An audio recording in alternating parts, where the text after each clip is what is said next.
জয় হিন্দ বন্ধুরা। তো সকলে তোমাদেরকে আমি আমার সত্যিই রায় চ্যানেলে স্বাগত জানাচ্ছি। কালকে আমি যে ভিডিওটা করেছিলাম তারপর দেখতে পাবে ইউটিউবে সবাই পড়া শুরু করেছে। ফার্স্ট ইনফরমেশন আমি দিয়েছিলাম যে তোমাদের রেজাল্ট খুব তাড়াতাড়ি আসতে চলেছে, আর কিছু সময়ের অপেক্ষা তোমাদের রেজাল্ট পাবলিশড হয়ে যাবে। বলেছিলাম যে তোমাদের রেজাল্ট কোনো মতেই ডিলে হবে না। দেখো তারপর আস্তে আস্তে সবাই বলতে শুরু করে দিয়েছে।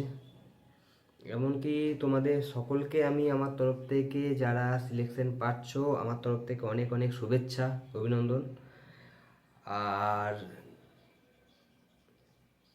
যে ভাইরা হয়তো সিলেকশন পাচ্ছ না তারা মন খারাপ করো না, চাপ নেই। তোমাদের কেপি কনস্টেবলের পিএমটি পিইটি আছে, তো তার জন্য প্রিপারেশন না শুরু করো। কারণ মন ভেঙে বসে থাকলে হবে না। একটাই কথা,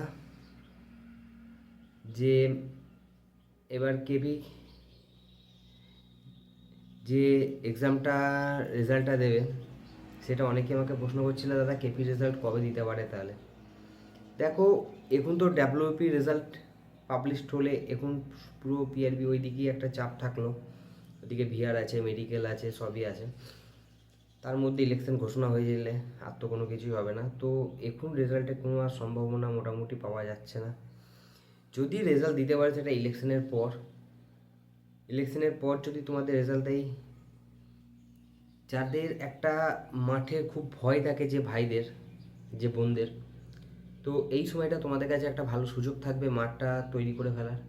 কিন্তু ইলেকশনের পর যদি তোমাদের রেজাল্ট দেয়, তোমাদের মাঠ কিন্তু তোমাদের গরমকালেই হবে।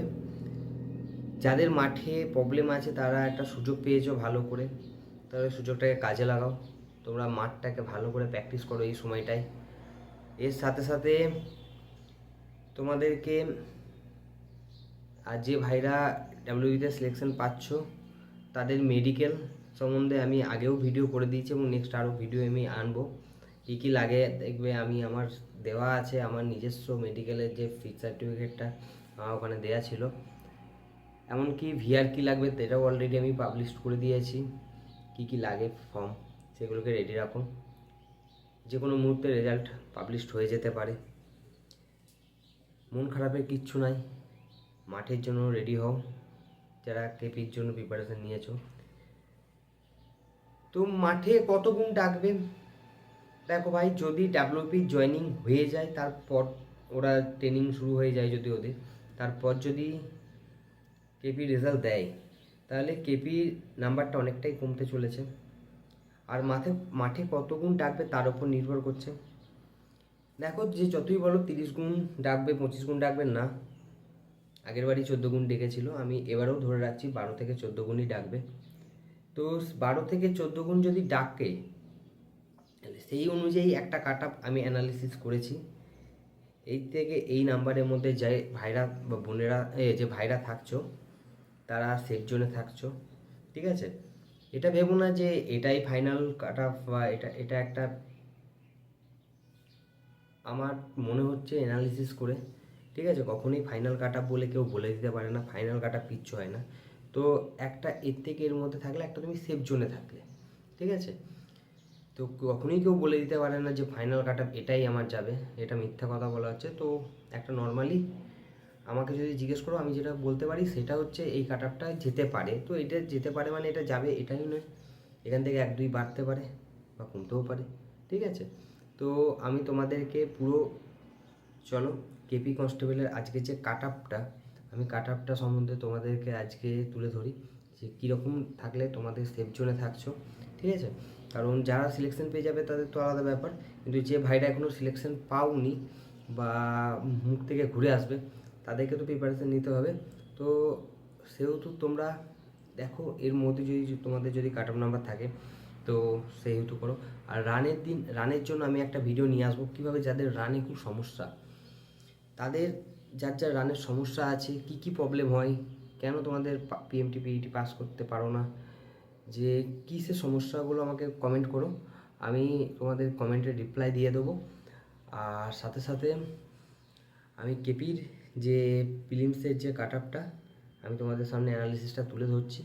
দেখো, এটা মানে এটাই নয় যে মন খারাপ করে বসে দেখো না যে ওটাই যাবে, দাদা বলে দিয়েছে বলে, না একদম না। এটা আমার মনে হচ্ছে এখান থেকে একটা সেফ জোনে থাকবে, তার থেকে যদি কেউ কমও থাকো তারও সিলেকশন হতে পারে, ঠিক আছে। এটা আমার পুরোটাই আমার মনে হলো। তোমরা প্রবলেম হয়তো জিজ্ঞেস করছো, এটাই তো আমি একটা তোমাকে আমি বলছি, এটাই জাস্ট। এটা মানে কখনোই ভেবে নিও না যে এই কাট আপটাই যাবে। এখান থেকে 2-3 বাড়তেও পারে, 2-3 কমতেও পারে, ঠিক আছে। চলো দেখা যাক তাহলে তোমাদের কাট আপটা কি। প্রথমেই তোমাদেরকে যেটা বলছি সেটা হচ্ছে ইউআর এর কাট আপ। তো ইউআর এর কাট আপ কত যেতে পারে? ইউআর এর কাট আপ যেতে পারে 54 থেকে 60 এর মধ্যে, প্লাস মাইনাস 2 কম বেশি হবে, ঠিক আছে। যে এর থেকে এর মধ্যে থাকলে তুমি একটা সেফ জোনে আছো। এবার ওবিসি এ 47 থেকে 52, এটাও প্লাস মাইনাস 2 ধরে রাখো ওবিসি এ। ওবিসি বি 48 থেকে 50, প্লাস মাইনাস 2। এরপর আসবো এসসি দের 40 থেকে 45,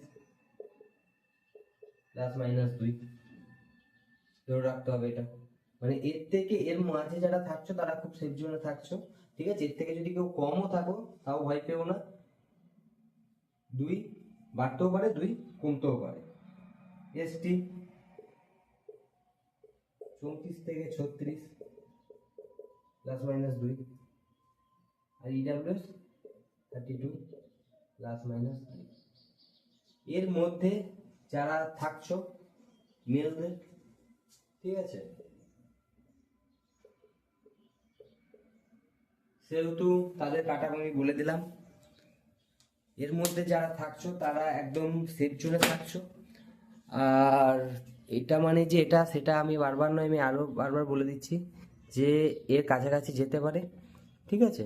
তো তোমরা নিজেরা পিএমটি পিইটির জন্য রেডি হও। সেটা কতক্ষণ মাঠে ডাকবে তার উপর নির্ভর করছে, কত ছেলে সেদিন এক্সামে বসেছিল তার উপর কাট আপ নির্ভর করে, কোশ্চেন পেপার কীরকম ছিল, হার্ড ছিল, মডারেট ছিল না ইজি ছিল তার উপরও নির্ভর করে। এর সাথে সাথে কত ছেলে অন্যান্য কারণ, কেন বলো তো, কলকাতা পুলিশ হতে হতে যদি জিডির জয়েনিং হয়ে যায়, যদি ডাব্লিউপি জয়েনিং হয়ে যায় তারপর রেজাল্ট দেয়, তো ম্যাক্সিমাম ছেলে মাঠে বেশি গুণ ডাকতে পারে, সেহেতু আরও কাট আপ কমে যেতে পারে, ঠিক আছে। এটা এখনও বলা যাচ্ছে না। তো এরকম যারা নাম্বার আছো তারা মন খারাপ করো না, মাঠে যাওয়া শুরু করে দাও, ঠিক আছে। ঠিক আছে, দেখা হবে তোমাদের সাথে নেক্সট ভিডিওতে। Thank you.